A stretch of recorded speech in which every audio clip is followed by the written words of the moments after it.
Good morning and thank you, everybody. I'd like to introduce you to Michelle. Michelle is a CIO of a young company, a small company. Well, not that small if it already has the role of a CIO.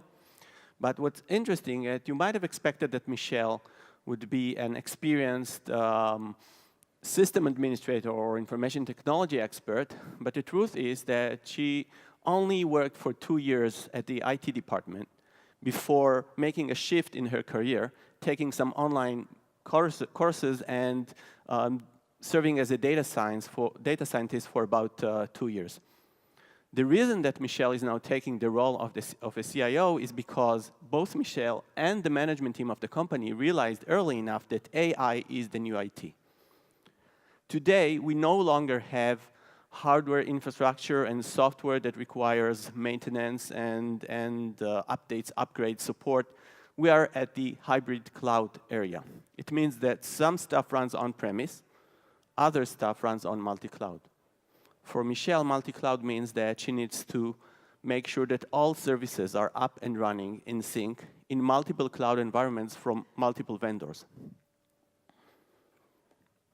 So by now, you're probably asking yourself, we're talking about hybrid cloud and multi-cloud and all kinds of software engineering stuff. So where is the AI? The answer is that AI is everywhere.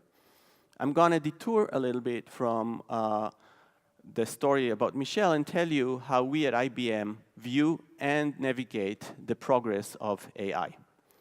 Currently, we're at a state where a lot of tasks that were done previously by people are now being done by computers. Some tasks computers also outperform people in some tasks like object detection and some flavors of image recognition. This is what we call narrow AI because, as some of the speakers before me said, this is only applicable to a small domain and single tasks, usually taking input from only one modality. At the other side of the spectrum, we have what we call general AI, which is AI that not only knows how to learn, but also can decide and think of what it should learn, and knows how to interact with people in order to learn on the go. In the middle, we have broad AI, which we already started.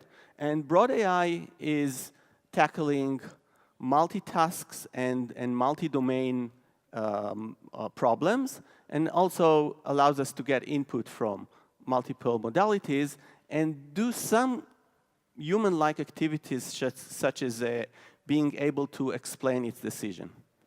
For enterprise AI, broad AI is a must.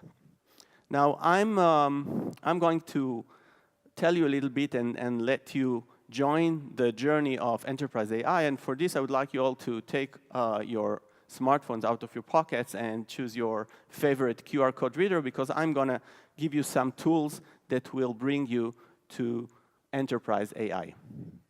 The first thing that we need to do in enterprise AI is to make sure that the algorithms are better than what we have today.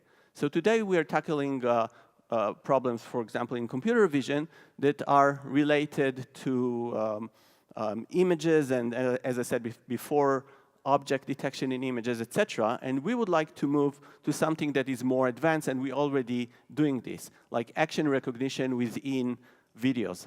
So the data set that I'm showing you here is a data set that we released together with MIT that has very short video clips of real activities in real life that you can download and explore. And this is also labeled so you can actually do something real with it. We also have to do more progress in natural language and the combination between natural language understanding and computer vision. This is an example for an algorithm that, again, does more than just object recognition and gives a little of reasoning into the task that we're dealing with.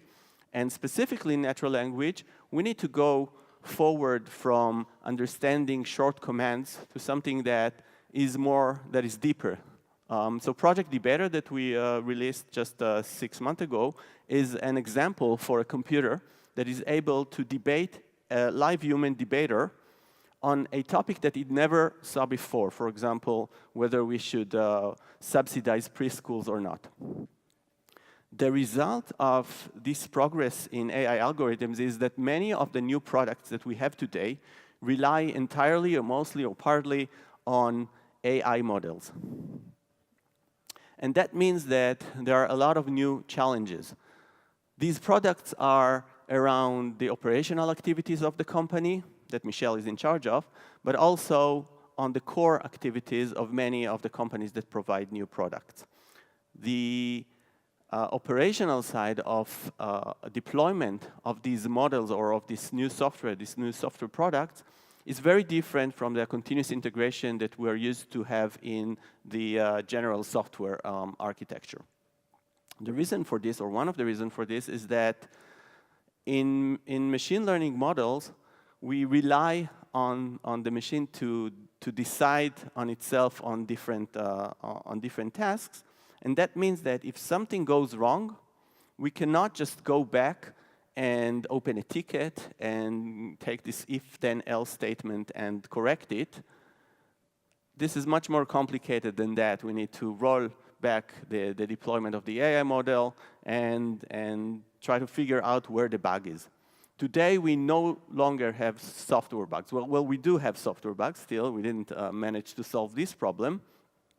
But the AI brings us also the AI bugs. So there are a lot of challenges in AI for the enterprise that are different from the challenges that we have in AI for the consumer. Me and you, we can give up some of our privacy or all of our privacy for a better product or for a better service, but companies cannot waive the privacy of their data or the privacy of their clients. That means that in order to learn, they cannot use data that is coming from outside. They cannot release their data to the outside world, and they have to cope with learning from less data. Methods like weak supervision and learning from less data by few shots learning or transfer learning would help us to do this. So a lot of on stake for these companies. We all want our models to be accurate, but but there are a lot of other questions like, is the model fair? Is it treating people differently just because of reasons that are irrelevant? Is it easy to understand? Is it explainable? Is it secured? Can we trust it? Is it transparent? And I'm going to talk about it in a minute or two. So here we have a toolkit that we released open source for AI fairness. It means that it has both a lot of bias mitigation algorithms and also metrics where you can check whether your data is biased and also see whether any of the bias mitigation algorithms that you are trying are helping it.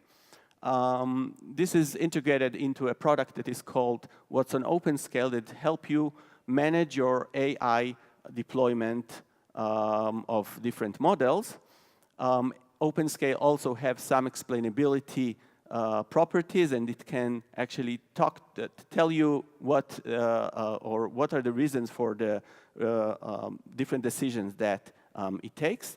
And another open source package that we released, and it's just a pip install away, is the adversarial robustness toolkit, where we are taking models, we are trying to attack them with different algorithms, again, implemented in this open source package, and also trying to defend it. Eventually, we want to make AI transparent. So just like this, this bottle of water here that has nutrition facts, we want to have fact sheets for AI, where we want to tell our users, and you want to tell your users, what data you trained your model on, what's the accuracy level, whether it is robust to different attacks, whether it's fair, etc. So Michelle has a lot of tasks today, even after deploying the model, and she wants to know whether the model runs and whether the distribution of the data that the deployed model runs on is the same as the one she trained on, and OpenScale help you with this as well. So we went over 3 things that are important for the enterprise. We talked about core AI algorithms that need to be much more sophisticated than what we have today. We talked about how we can make AI more trustable, and eventually how we can deploy systems and manage the AI models even after deployment. We're having a workshop today at 2 p.m. So I invite you all to join and start your way in enterprise AI. And I'm sure that Michelle is going to thank you if you are going to tackle enterprise AI by design. She's also going to pay you, but I'm only going to thank you. Thanks.